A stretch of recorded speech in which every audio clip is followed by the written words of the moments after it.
while now.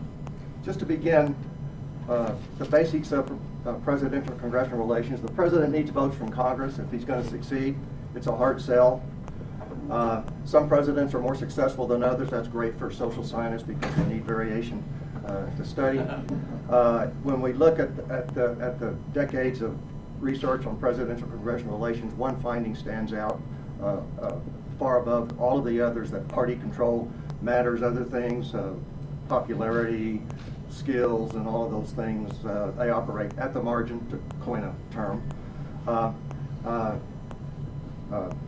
The main finding is the president wins more roll calls if his party has a majority.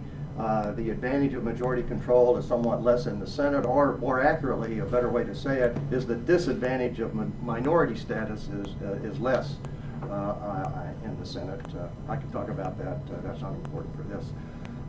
Party polarization has altered this relationship. We find different effects for the House and the Senate.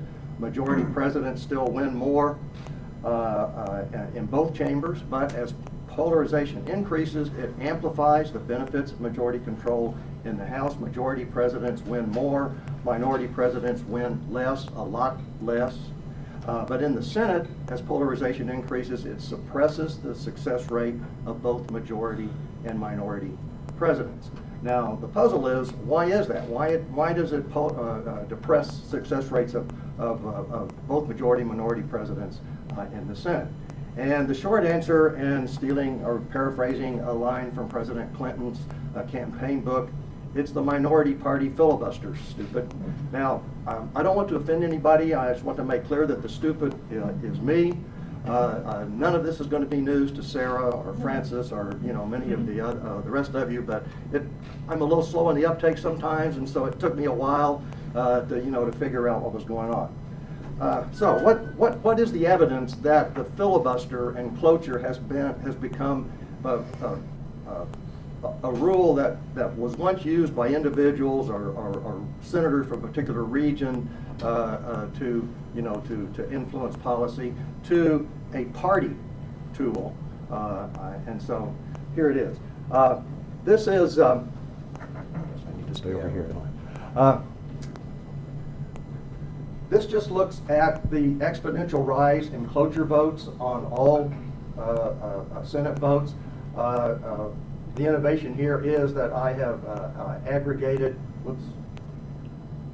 I've aggregated them by presidential administration. So there's the evidence of an exponential rise in cloture votes. In the light line there, that's other supermajority votes. We don't see any kind of a systematic increase in that. Before Bill Clinton, before Clinton's presidency, cloture was less common on presidential roll calls. And so there's the original chart. There I have drawn in the percentage of presidential roll calls that were on cloture. And so as you can see, from Kennedy through Reagan, or through Carter, about 1% of presidential roll calls were on cloture. That was lower than the overall percentage. It rises to 3% under Reagan and 6% under Bush, but that's still fewer presidential roll calls on cloture. When we get to Clinton, for the first time, we see that presidential roll calls are more likely to involve cloture. We see what I will call an institutionalization of the 60-vote Senate by the George W. Bush administration. And so there are the percentage of roll calls on cloture. Under Obama's first term, it's a little bit less, but I've added in this new innovation, these unanimous consent agreements that require 60 votes. Now, I call those cloture related. They're clearly different from cloture because the president actually wins a fair percentage of those, but there must be some reason that they chose 60 votes. And so as polarization increased, cloture voting became greater. much more comment on presidential roll call, so I think the president's position is having a role to play here. And so, for me, some of the strongest evidence that it's become a party tool is that we don't see any formal change in the rules, and not even a change in the interpretation until the nuclear option in November. But we see a very dramatic behavioral change, that voting on presidential roll calls has become highly partisan. Partisanship has increased on all types of presidential roll calls, but it is especially high on cloture votes. And so what this chart does, the blue bars are the percentage of highly partisan votes. It's just the difference between the percent Democrat yeas and Republican yeas. It comes, and I chose 0.8 and 80-point divide between the two parties. It comes fairly close to Lowell's 90% versus 90%, but it also would pick up the 100 versus 80, which are still what I would think highly partisan votes. And so, as you can see, from Eisenhower through Reagan, there were no cloture votes, and there weren't very many, but there were none of them that met that highly partisan threshold. We see that percentage begin to go up under Reagan to a little less than a third to almost half under George H.W. Bush, to about 2/3 under Clinton, and then up above 80% under George W. Bush and Barack Obama's first term. I've drawn in the dark blue lines are the highly partisan votes on other supermajority, veto overrides, and et cetera. We see an increase in that too, but much less than the partisanship on cloture votes. And then the open circles have the majority votes, and we also see a rise in the highly partisan majority votes, but still much less than it is for cloture votes, especially under Bush and Obama. Now, how does this affect presidential success in Congress? Well, as I said, in the House, it augments the advantages of majority control. The dark triangles are the success rates of majority party presidents at different levels of party voting. The open circles are minority presidents at different levels. As we see, as polarization goes up, majority presidents win more, minority presidents win less. The gap at about 60% is close to the average for this period, is about a 20% difference. When it goes up to 80%, which is approximately about a standard deviation change, it goes up to over 50%. Notice the slopes of the line. For every 10% rise in party voting, majority presidents win about 5.5% more. Minority presidents lose twice that rate at 11% less. In the Senate, polarization suppresses the success rate of both majority and minority presidents. So there is the line for minority presidents. It's not a huge slope, about 3% as I recall. But notice as polarization goes up, majority presidents also have started losing less. Notice that majority presidents still on average win more often than minority presidents, but polarization is suppressing that. The gap between being a majority and a minority party president is essentially the same at all levels of polarization, because the slopes of those two lines are very close.